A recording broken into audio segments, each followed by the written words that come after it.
Lagenda Prabu Siliwangi dan Cirebon. Prabu Siliwangi adalah tokoh legendaris yang dikaitkan dengan sejarah kerajaan Cirebon melalui beberapa hal, seperti Prabu Siliwangi memiliki putra bernama Prabu Surawisesa, yang menjadi putra mahkota setelah Pangeran Walangsungsang digantikan karena memeluk agama Islam. Prabu Siliwangi mengirimkan upeti kepada Pakuan Pajajaran, seperti yang dilakukan oleh Pangeran Cakrabuana. Prabu Siliwangi menerima maklumat dari Pangeran Syarif Hidayatullah untuk tidak mengirim upeti lagi, karena Kesultanan Cirebon sudah merdeka. Prabu Siliwangi dikaitkan dengan legenda Prabu Siliwangi, yang merupakan tokoh semi-mitologi dalam tradisi lisan Sunda. Prabu Siliwangi dikaitkan dengan beberapa tokoh sejarah, seperti Sri Baduga Maharaja, Raja Sunda yang bertahta di Pajajaran pada tahun-tahun 1482 sampai tahun 1521. Niskala Wastukancana, Raja Sunda yang memerintah selama 104 tahun dari tahun-tahun 1371 sampai tahun 1475. Sementara itu, Pangeran Walangsungsang adalah pendiri Kesultanan Cirebon. Ia mendirikan Kutakosot, Dalem Agung Pakungwati, dan membentuk pemerintahan di Cirebon pada tahun 1430 m. Sebagai kerajaan Islam yang berbasis di Pulau Jawa bagian utara, nama kerajaan Cirebon memang tak sementereng kerajaan Demak.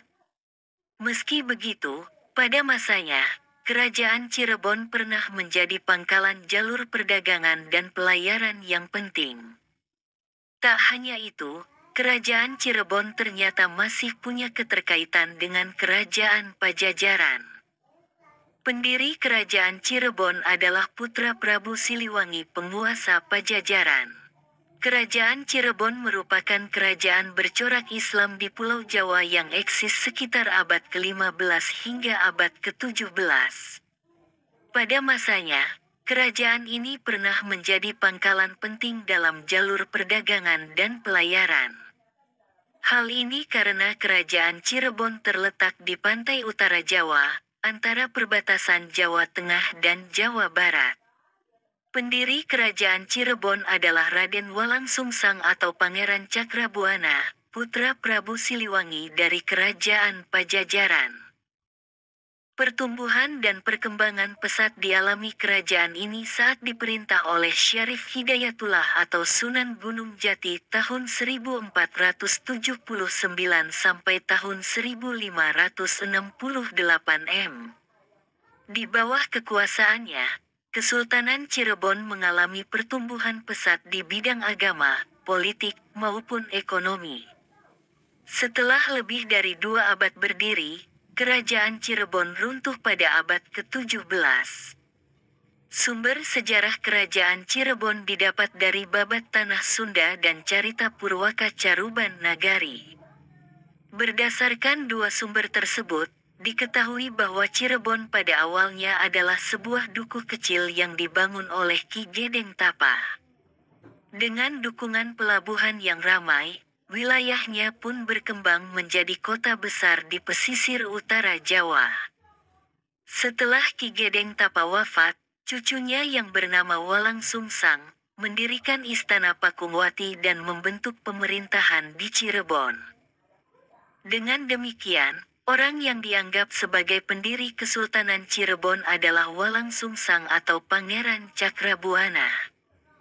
Usai menunaikan ibadah haji, ia dikenal sebagai Haji Abdullah Iman dan tampil sebagai Raja Cirebon pertama yang aktif menyebarkan agama Islam kepada rakyatnya. Perkembangan agama Islam dan masa keemasan kerajaan Cirebon. Salah satu raja terkenal kerajaan Cirebon adalah Syarif Hidayatullah atau Sunan Gunung Jati, yang berkuasa antara tahun 1479 sampai tahun 1568 m. Selain memajukan kerajaan, Syarif Hidayatullah berperan besar dalam penyebaran agama Islam di Cirebon.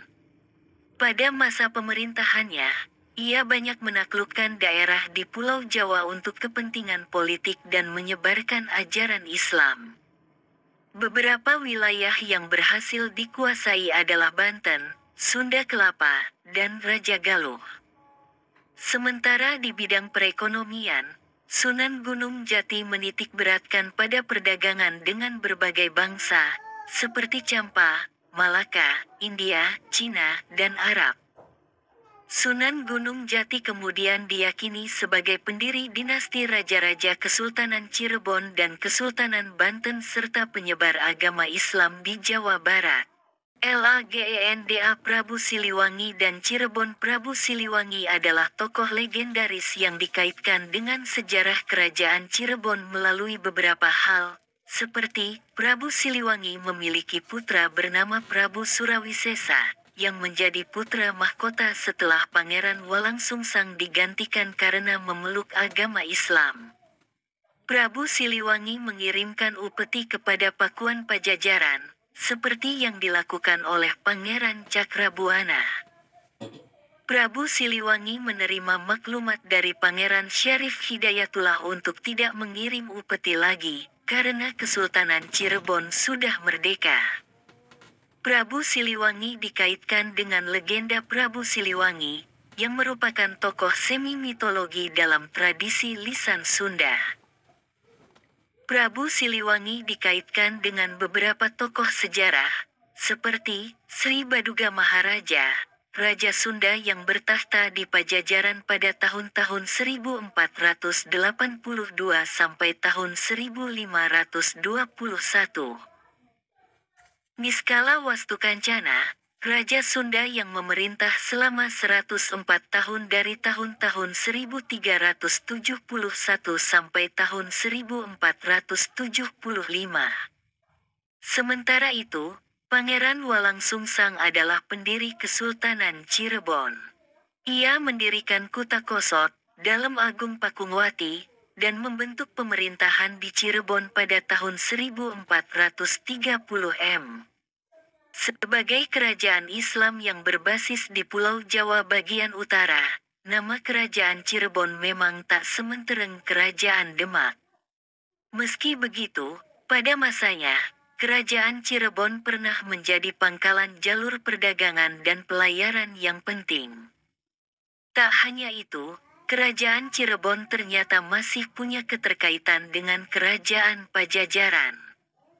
Pendiri kerajaan Cirebon adalah putra Prabu Siliwangi, penguasa Pajajaran. Kerajaan Cirebon merupakan kerajaan bercorak Islam di Pulau Jawa yang eksis sekitar abad ke-15 hingga abad ke-17. Pada masanya, kerajaan ini pernah menjadi pangkalan penting dalam jalur perdagangan dan pelayaran.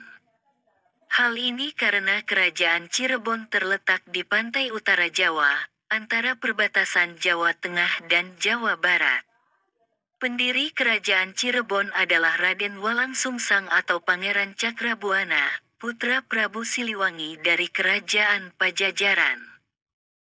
Pertumbuhan dan perkembangan pesat dialami kerajaan ini saat diperintah oleh Syarif Hidayatullah atau Sunan Gunung Jati tahun 1479 sampai tahun 1568 Di bawah kekuasaannya, Kesultanan Cirebon mengalami pertumbuhan pesat di bidang agama, politik, maupun ekonomi. Setelah lebih dari 2 abad berdiri, kerajaan Cirebon runtuh pada abad ke-17. Sumber sejarah kerajaan Cirebon didapat dari Babat Tanah Sunda dan Carita Purwaka Caruban Nagari. Berdasarkan 2 sumber tersebut, diketahui bahwa Cirebon pada awalnya adalah sebuah dukuh kecil yang dibangun oleh Ki Gedeng Tapa. Dengan dukungan pelabuhan yang ramai, wilayahnya pun berkembang menjadi kota besar di pesisir utara Jawa. Setelah Ki Gedeng Tapa wafat, cucunya yang bernama Walangsungsang mendirikan Istana Pakungwati dan membentuk pemerintahan di Cirebon. Dengan demikian, orang yang dianggap